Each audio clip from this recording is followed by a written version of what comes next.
Bus stand centre నుండి gate centre వరకు rally నిర్వహించారు. మంగళ వాయిద్యాలు, క్రేన్, భారీ పూలమాలలు, యువత నృత్యాలు, బాణసంచా కాల్పుల మోతతో దద్దరిల్లిన మంత్రి కాకాని ప్రచార కార్యక్రమం.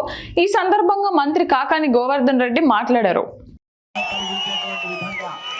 ఎంత పెద్ద ఎత్తున ఈ సమయంలో తరలించడానికి కృషి చేసినటువంటి ప్రతి నాయకుడికి, కార్యకర్తకి, విచ్చేసినటువంటి ప్రతి సోదర సోదరీమణులకి శిరస్సు వంచి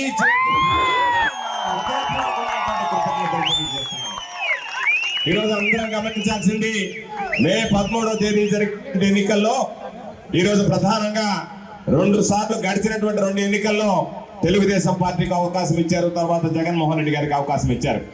చంద్రబాబు నాయుడు మాటలు చెప్పి మోసం చేశాడు. జగన్మోహన్ రెడ్డి గారు చెప్పిన ప్రతి ఒక్కటి ఈరోజు ఇంటికి చేర్పించినటువంటి ఘనత జగన్మోహన్ రెడ్డి గారికి. అందుకనే ఈరోజు మరలా మీరందరూ గమనించండి, ఈరోజు చాలా మంది చాలా విషయాలు మాట్లాడారు, సోషల్ మీడియాలో రకరకాలైనటువంటి ప్రచారాలు చేశారు. ఈరోజు మిమ్మల్ని అందరినీ చూస్తే ఒక్క పొదలకూరు మండలమే 15,000 నుంచి 20,000 ఈ ర్యాలీ ఉదాహరణ అని చెప్పి మీ అందరికీ సందర్భంగా తెలియజేస్తున్నాను. పాపం సోమిరెడ్డికి ఈ జనాన్ని చూసినప్పటి నుంచే గుండెల్లో రైళ్లు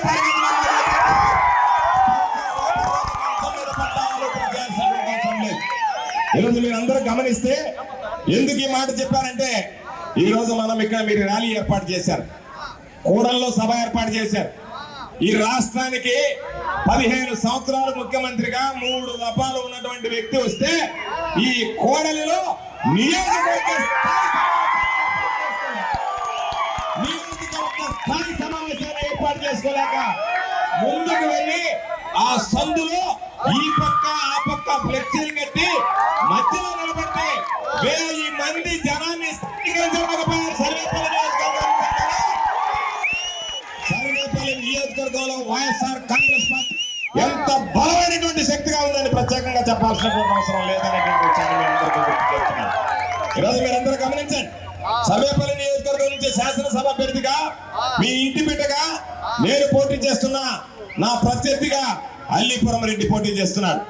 ఈ ప్రాంతంతో సంబంధం లేనటువంటి వాడు, ఈ ప్రాంత ప్రజలతో అనుబంధ సంబంధాలు లేనటువంటి వాడు. 2019లో వచ్చాడు, ఓట్లు వేయించుకున్నాడు. మరలా 2024లో వచ్చాడు, ఓట్లు వేయించుకున్నాడు.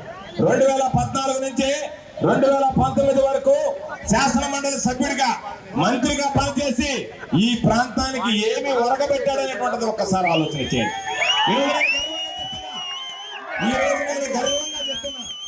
ఈ రోజు మనం ఎక్కడైతే సంఘంలో ఈరోజు మనం ప్రారంభించామో, సంఘం సెంటర్ లో, సంఘం కూడల్లో, అక్కడి నుంచి నెల్లూరుకి నేను తార్ రోడ్డు వేయించా, సంఘం నుంచి విరువురుకి తార్ రోడ్డు వేయించా. ఆ రోడ్డు నుంచి ఇక్కడ మనం నిలబడ్డంత వరకు ఈ ప్రధానమైనటువంటి ఈ కూడల నుంచి స్వర్గీయ నువ్వుల వెంకటరత్నాయుడు గారి కూడల నుంచి రాపూర్కి వెళ్ళేటువంటి రోడ్డు వేయించా, కలువాయికి వెళ్ళే రోడ్డు వేయించా, మదబోలకు వెళ్ళే రోడ్డు వేయించా. ఎక్కడ అవసరం ఉంటే మరో 25 సంవత్సరాలు ఎవరికి ఎక్కడన్నా సర్వేపల్లి నియోజకవర్గంలో అయ్యా మాకు మట్టి రోడ్డు ఉంది, సిమెంట్ రోడ్డు అవసరం అనేటువంటి మాట వినిపించకుండా, మట్టి రోడ్డు అనేటువంటిది కనిపించకుండా 100% సిమెంట్ రోడ్డు నిర్మాణం పూర్తి చేసినటువంటి మీ ఇంటి బిడ్డలు నేను అని చెప్పి సందర్భంగా మీ అందరికీ